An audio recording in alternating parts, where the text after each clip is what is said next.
And then after I stopped, I was like, that one right there made you the greatest player of all time.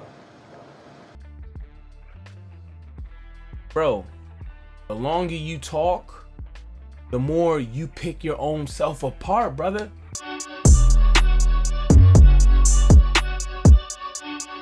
Yo, what's going on, everybody? It's your boy Bolo, and I'm coming to you with another video for educational purposes only. This dude LeBron, man. You should have retired a long time ago, man, because the longer you play and the more you open your mouth, the more people that were even once your stone cold hardcore fans are starting to have they just had enough. You go so hard trying to control the narrative and you begin to lie.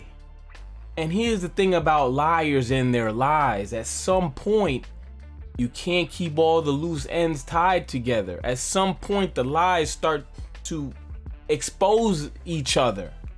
And that's what's happening here. We're going to look at this clip and we're going to talk about how he's just so full of it right now. It's unbelievable. It's see-through. It's obvious. I don't know why it's discussed so much in our sport.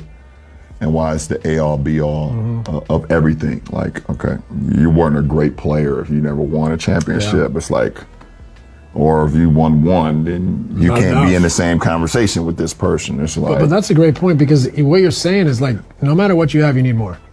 No matter what. Right. No matter what, like it never ends. Yeah, right? It's I don't know, man. It's just like, you sit here and you tell me, you know, Allen Iverson and Charles Barkley and Steve Nash, you know, our wasn't unbelievable. Like, oh, they can't be talked about or discussed with these guys because this guy won one ring or won two rings or one, like, it's just weird to me. It's like saying Peyton Manning can't be in the same room with Brady or Mahomes because he only has one ring. They don't never discuss.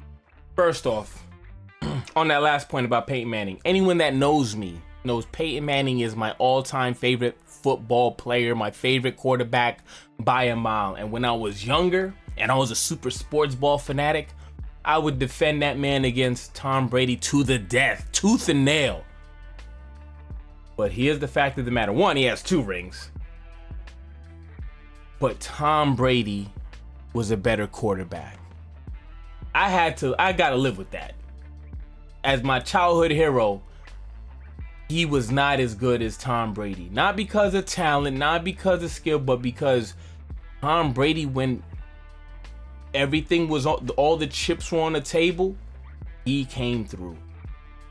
And Peyton Manning has one too many flubs in the playoffs where he just flopped and threw duds. It happened too many times. You know, it is what it is. But back to basketball. Nobody has ever said Allen Iverson and Charles Barkley were not unbelievable players. That's a bunch of horseshit. They're in the Hall of Fame. They are named to the top whatever players of all time. That's not unbelievable, being in the top 75 or the top 50 players to ever touch a basketball court in the NBA. But here's the thing, buddy. When you get to the cream of the crop, you have to pick. Here's the thing. If Charles Barkley would have won his one appearance in the finals against Jordan, where he had home court advantage, and he had a far better team as far as all around scoring. Now, defense, yeah, we'll give the edge to the Bulls, but offensively, they had like 5 or 6 guys averaging double figures, and they had home court advantage, and you were the MVP. If he wins that title, is he the greatest ever? No. But he's looked at as more favorably. He's not going to be just another incredible, great player or Hall of Fame player. He's probably going to be looked at as a top 3 or 4 power forward of all time.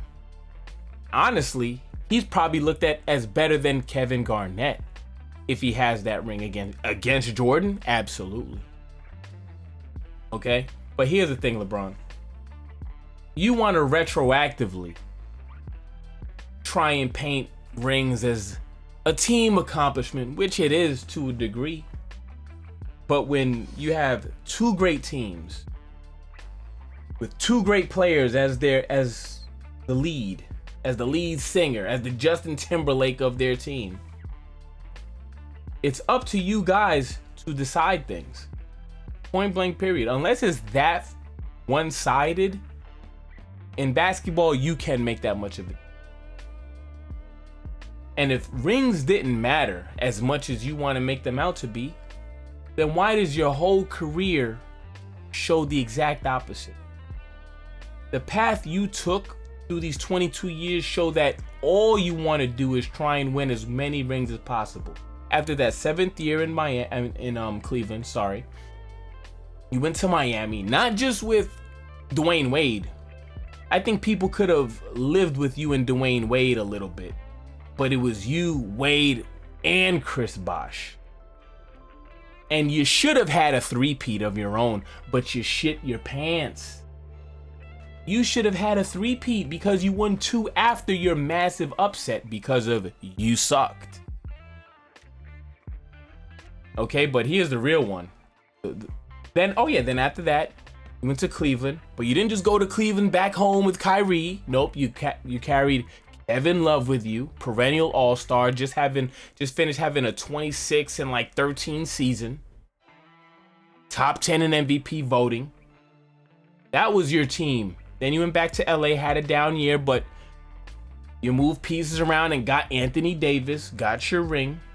And then what do? You snake him in the back to get Luka Doncic. Your whole career has shown that you are obsessed with trying to get rings. You are a ring chaser. Okay, point blank, period. And then out of your own mouth, this is what he said. That one right there made me the greatest player of all time. For so many reasons. I was super, super ecstatic to win one for Cleveland because of the 52-year drought. I was ecstatic. Obviously, I showed that the first wave of emotion was when everyone saw me crying. That was all for 52 years. Everything in sports was going on in Cleveland. And then after I stopped, I was like, that one right there made you the greatest player of all time. Bro, the longer you talk, the more you pick your own self apart, brother. Retire. Stop with the podcast and let people decide your legacy. You're not the greatest of all time. That's fine, bruh. It's okay. You won in life. You won in life. Trust me. It's okay to not be the greatest of all time. You don't hear Magic Johnson crying about not being the greatest of all time, or Larry Bird, or Karl Malone, or none of these guys. It's only you, and you're making yourself look worse, bro. But yeah, man, we know you're full of crap. Your whole career, once you left Cleveland the first time, has just shown you are a ring chaser. You are a team stacker, but the problem is that you're still losing. If you would have won 8 or 9 rings, people would have said, yeah, he's ring chasing, but look, he came through. But no, you were stacking teams and you're still losing. You're still losing. Getting knocked out the first round, getting swept. Come on, brother.